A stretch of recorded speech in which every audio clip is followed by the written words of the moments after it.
ژمارەیەک هونەرمەند و میوزیسیانن شعری لە خەوەستنی ئەحمەد موختاربەگی جافیان کردووەتە مارشێکی پەروەردەیی و ئامادەیان کردووە تا لە قوتابخانەکاندا بوترێتەوە.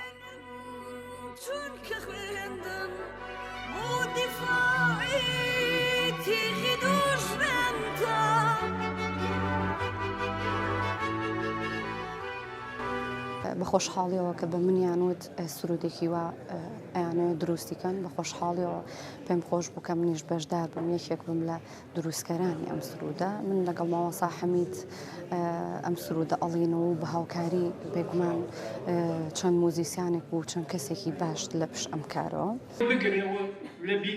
شیعرەکە بە چەند قۆناغێکدا تێپەڕ بووە تا گەشتووەتە ئێستا، کەسایەتیەکی خێرخواست تێچووی لایەنە تەکنیکی و هونەریەکانی لەخۆ گرتووە.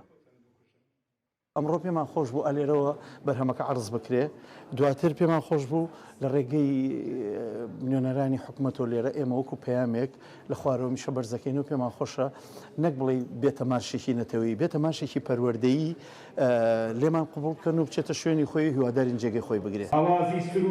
ئەگەرچی بەرواری نووسینی شێعرەکەی ئەحمەد موختاربەگی جاف بە تەواوەتی نازانرێت، بەڵام شارەزایانی ئەدەبی کوردی دەڵێن شێعرەکە هێندە بەهێزە وای کردووە کە ئەحمەد موختاربەگی جاف پێش سەردەمی خۆی کەوتووە لە نووسیندا.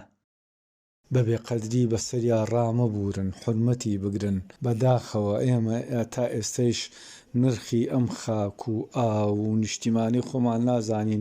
بەرهەمەکە دوای ناساندنی درایە کەناڵەکانی ڕاگەیاندن و لە ڕێگەی پارێزگاری هەڵەبجەشەوە ئاراستەی هەردوو وەزارەتی ڕۆشنبیری و هونەر و وەزارەتی پەروەردەکرا تا بەسەر سەرجەم ناوەندەکانی خوێندن وەک مارشی پەروەردەیی هەرێمی کوردستان دابش بکرێت.